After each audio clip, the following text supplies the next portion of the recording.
बातमीपत्रामध्ये आता पाहणार आहोत गावाकडच्या काही महत्त्वाच्या 50 बातम्या अतिशय वेगवान स्वरूपात सुरुवात करतो। छत्रपती संभाजीनगरच्या सिडको एमआयडीसी पोलीस ठाणे परिसरात आय लव्ह मोहम्मद बॅनरमुळे तणाव निर्माण झाला होता।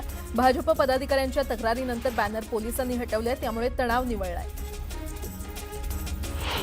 भुसावळमध्ये शिवसेनेच्या निर्धार मेळाव्याचे आयोजन करण्यात आलं होतं। पालकमंत्री गुलाबराव पाटलांच्या उपस्थितीमध्ये हा मेळावा पार पडला। यावेळी मोठ्या संख्येने पदाधिकाऱ्यांनी शिवसेनेमध्ये पक्षप्रवेश केला। अहिल्यानगरमध्ये राष्ट्रवादीच्या इच्छुक उमेदवारांची बैठक पार पडली। यावेळी मोठ्या संख्येने इच्छुक उमेदवार उपस्थित होते। दरम्यान संपूर्ण आढावा घेतल्यानंतर इच्छुकांचा अहवाल वरिष्ठांना पाठवला जाणार आहे। छत्रपती संभाजीनगरच्या सावळदबारा गावात एका घरावर वीज कोसळल्याची घटना घडलेली आहे आणि यामुळे गावात भीतीचं वातावरण निर्माण झालंय। सुदैवानं यात कोणतीही जीवितहानी झालेली नाही। पुणे जिल्ह्यामधील तळेगाव ते उरुळी कांचन या 75 किलोमीटरच्या रेल्वे प्रकल्पाला मावळ, हवेली आणि खेड, आळंदी या 3 तालुक्यातील 15 बाधित गावांमधील शेतकऱ्यांनी विरोध केलाय। केंद्र सरकारनं हा प्रकल्प रद्द करावा किंवा अन्य ठिकाणी करावा, यासाठी नागरिकांनी स्वाक्षरी मोहीम राबवली। शिरूर तालुक्यातील पिंपरखेड इथे भर दिवसा बिबट्याच्या हल्ल्यात 13 वर्षीय मुलाचा मृत्यू झाला, त्यामुळे ग्रामस्थांनी संताप व्यक्त केलाय। रोहन बोंबे असं या मृत मुलाचं नाव असून वारंवार निवेदन देऊन देखील वनविभाग बिबट्याचा बंदोबस्त करण्यास असफल ठरल्यानं संतप्त ग्रामस्थांनी वनविभागाचं वाहन जाळलं। बिबट्याच्या हल्ल्यानंतर नागरिक आक्रमक झाले। बेल्हे, जेजुरी आणि अष्टविनायक महामार्ग अडवत ग्रामस्थांनी वनविभागाचं कार्यालय पेटवून दिलं। नाशिकमध्ये आदिवासी विभागाच्या वतीनं राज्यस्तरीय क्रीडा स्पर्धेचं आयोजन करण्यात आलंय। यावेळी मोठ्या संख्येनं राज्यभरातून स्पर्धकांनी यात सहभाग घेतला।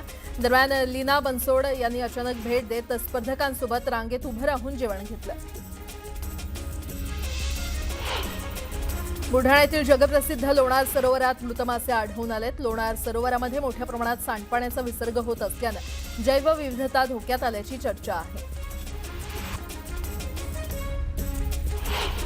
सिंधुदुर्ग जिल्ह्यामध्ये तुळशी विवाह मोठ्या उत्साहात पार पडला। पारंपरिक पद्धतीनं घरोघरी तुळशी आणि भगवान विष्णूंची विधिवत पूजा करून लग्न सोहळा पार पडला। उपसभापती नीलम गोऱ्हेंच्या दाही दिशा या पुस्तकाचं प्रकाशन सोहळ्यात नरिमन पॉइंट इथे यशदर्शन सभागृहात पार पडणार आहे। उपमुख्यमंत्री एकनाथ शिंदेंच्या हस्ते या पुस्तकाचं प्रकाशन केलं जाणार आहे।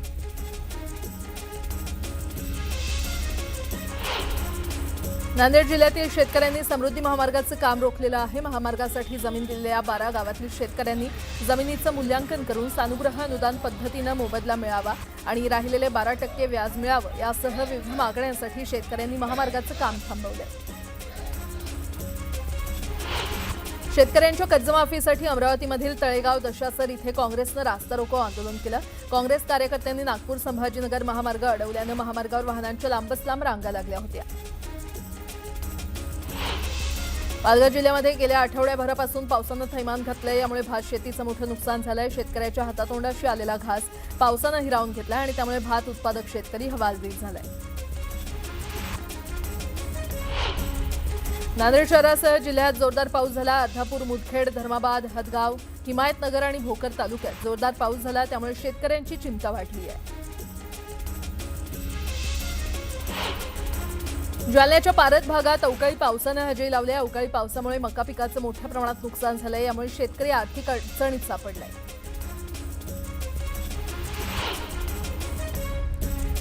गोंदिया जिल्ह्यामध्ये शेतीचे पंचनामे करताना शेतकऱ्यांकडून घेण्यात येणारी स्वयं घोषणापत्र घेऊ नयेत असे आदेश पालकमंत्री इंद्रनील नाईक यांनी प्रशासनाला दिलेत। नुकसानग्रस्त भागातले धान्य विकता येणार नाही असं पंचनाम्यामध्ये नमूद केल्यानं शेतकऱ्यांनी पंचनामे करण्यास नकार दिला होता। जळगावच्या बोदवडमध्ये एकनाथ खडसेंनी नुकसानग्रस्त भागाची पाहणी केली। यावेळी त्यांनी शेतकऱ्यांशी संवाद साधला। दरम्यान शेतकऱ्यांनी 20,000 रुपये एकरी मदत देण्याची मागणी केली आहे। गोंदिया जिल्ह्यामध्ये इंद्रनील नाईक यांनी नुकसानग्रस्त भागाची पाहणी केली। धान पिकाचं अतोनात नुकसान झाल्यानं शेतकरी हवालदिल झालाय। दरम्यान शेतकऱ्यांच्या सर्व समस्या शासनापर्यंत पोहोचवण्याचं आश्वासन नाईक यांनी दिलंय। महाविकास आघाडी विरोधात भाजपची पत्रकार परिषद आहे, त्यामुळे महाविकास आघाडीचा भांडाफोड करणार असल्याचा पक्षातील सूत्रांचा दावा आहे। महाराष्ट्राच्या राजकारणाला हादरवून टाकणारा खुलासा आशिष शेलार करणार आहेत। अजित पवार यांची महाराष्ट्र ऑलिम्पिक असोसिएशनच्या अध्यक्षपदी सलग चौथ्यांदा निवड झाली आहे, तर मुरलीधर मोहोळ यांची वरिष्ठ उपाध्यक्षपदी निवड झाली आहे. दरम्यान आता अजित पवार 2 वर्ष तर मुरलीधर मोहोळ 2 वर्ष अध्यक्षपदी विराजमान होणार आहेत. उपमुख्यमंत्री एकनाथ शिंदेंनी उद्धव ठाकरेंबद्दल विचारलेल्या प्रश्नांवर बोलणं टाळलेलं आहे. पंढरपूरला कार्तिकी एकादशीची शासकीय पूजा केल्यानंतर मुंबईला येण्यासाठी शिंदे हे सोलापूर विमानतळावर दाखल झाले होते. यावेळी शिंदेंनी ठाकरेंवर विचारलेल्या प्रश्नाला बगल देत कार्तिकी एकादशीच्या शुभेच्छा दिल्या. यासोबतच इतरही काही महत्त्वाच्या बातम्या आपण पाहणार आहोत. तुर्तास एक छोटासा ब्रेक घेऊन लगेचच परत येतोय. पाहत रहा न्यूज 18 लोकमत.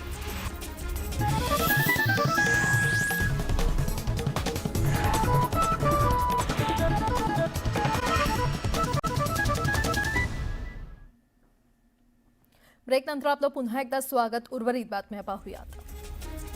उद्धव ठाकरेंनी शिवसेना भवनात विभाग प्रमुख, उपविभाग प्रमुख आणि आमदारांची बैठक घेतली. 6 तारखेला प्रसिद्ध होणाऱ्या मतदार याद्यांवर बारकाईनं लक्ष ठेवण्याचे आदेश उद्धव ठाकरे यांनी यावेळी दिले. जळगावच्या पाचोरा इथे शिवसेनेचे आमदार किशोर पाटील यांनी महायुतीवर टीका केली आहे. त्यांची चरी ओढत गुलाबराव पाटलांनी देखील भाजपला घरचा आहेर दिलाय. भाजपमध्ये पाईप चोरीवाले एकत्र येत असून त्यांच्याकडे मशीन असल्याची टीका गुलाबराव पाटलांनी केली आहे. हिंगोलीच्या सेनगाव शहरात राष्ट्रवादी काँग्रेस पक्षाची आढावा बैठक पार पडली. आगामी स्थानिक स्वराज्य संस्थेच्या निवडणुकांच्या पार्श्वभूमीवर या बैठकीचं आयोजन करण्यात आलं होतं. राष्ट्रवादीचे जिल्हाध्यक्ष आणि पदाधिकाऱ्यांनी उमेदवारीबाबत चर्चा केली. काँग्रेस नेते सत्यजित तांबे भाजपमध्ये पक्षप्रवेश करणार असल्याची जोरदार चर्चा आहे. सत्यजित तांबे स्वतंत्र आहेत, ते त्यांचा निर्णय घेऊ शकतात. भाजप प्रवेशाच्या चर्चांवर बाळासाहेब थोरात यांनी हे वक्तव्य केलं. महायुतीमध्ये कमी लेखलं जात असेल तर स्वबळाची आपली ताकद दाखवून देणार असल्याचं वक्तव्य शंभूराज देसाई यांनी केलंय. तर शिवसैनिकांना त्रास दिला तर तो सहन करणार नसल्याचंही ते म्हटले.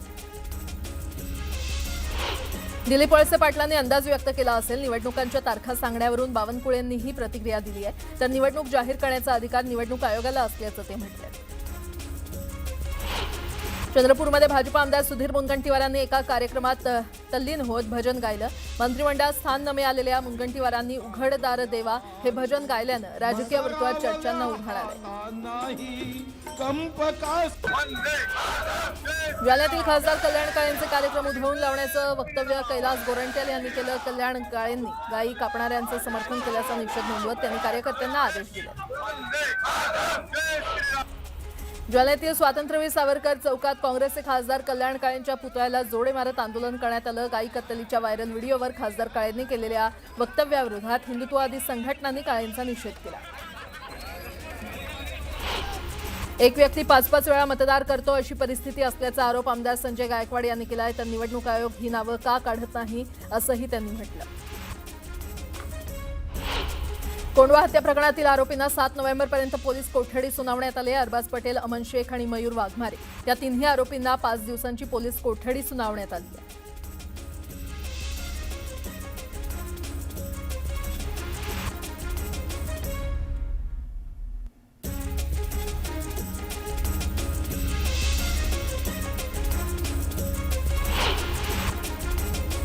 सामाजिक कार्यकर्त्या तृप्ती देसाईंनी शनी शिंगणापूर इथे दर्शनासाठी आकारण्यात येणारं शुल्क बंद करण्याची मागणी केली आहे. सर्वांना समान दर्शनाची संधी द्यावी, अन्यथा आंदोलन छेडणार असा इशारा तृप्ती देसाई यांनी दिलाय.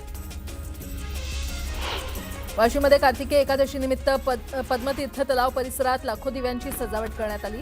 या दीपोत्सवावेळी संत महंत आणि हजारो भाविकांच्या उपस्थितीमध्ये पद्मेश्वराची महाआरती करण्यात आली.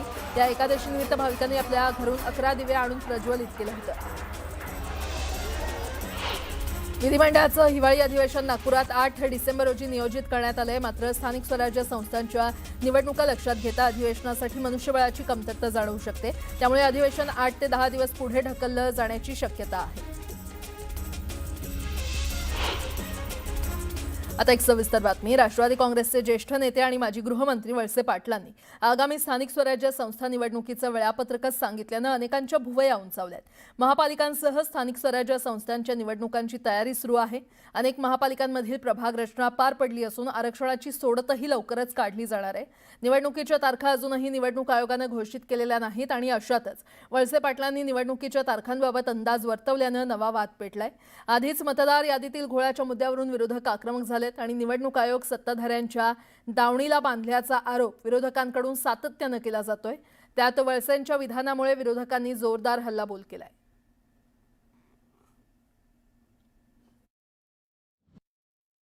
माझी जी माहिती आहे त्या माहितीप्रमाणे साधारणपणे 15 डिसेंबरला जिल्हा परिषदच्या निवडणुकांचं मतदान त्या ठिकाणी होईल आणि जिल्हा परिषदच्या निवडणुका चालू असताना महानगरपालिकांच्या निवडणुका जाहीर होतील आणि 15 जानेवारीला त्याचं मतदान होईल आणि 31 जानेवारीपूर्वी हा सगळा कार्यक्रम निवडणुकीचा संपलेला असेल। विरोधी पक्ष सातत्यानं निवडणूक आयोगाच्या कार्यक्षमतेवर त्यांच्या पारदर्शकतेवर प्रश्नचिन्ह उभं करत असताना त्यावर निवडणूक आयोग एकही शब्द बोलत नाहीत।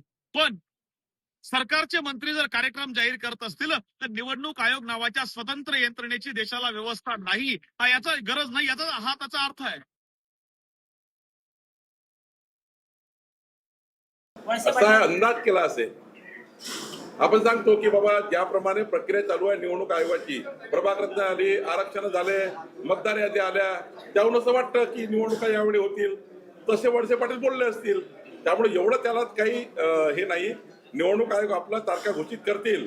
वळसे पाटील जे बोलले असतील ते अंदाजावर बोलले असतील की प्रभाग रचना झाली आहे, मतदार यादी आली आहे, आता निवडणुका इथपर्यंत लागू शकतात। त्यामुळे मला वाटतं याच्यामध्ये अंदाज बांधला असेल। निवडणूक आयोगाचा तारखे घोषित करण्याचा अधिकार निवडणूक आयोगाला। दरम्यान बावनकुळेंनी जरी सावध प्रतिक्रिया दिलेली असली तरी संजय शिरसाट यांनी मात्र जोरदार टोला लगावलाय। पाहूयात। वळसे पाटील आता निवडणूक आयोगाचे प्रमुख झाले असेल तर मला माहित नाही। वळसे पाटील आता निवडणूक आयोगाचे प्रमुख झाले असेल तर मला माहित नाही।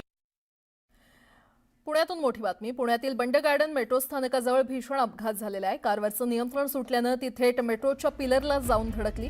या अपघातात दोघांचा जागीच मृत्यू झालाय तर गंभीर जखमी असलेल्या तरुणाचा जागीच मृत्यू झालाय। ऋतिक भंडारे, यश भंडारे आणि कुशवंत टेकवाणी अशी अपघातात मृत्यू झालेल्या तरुणांची नावं आहेत।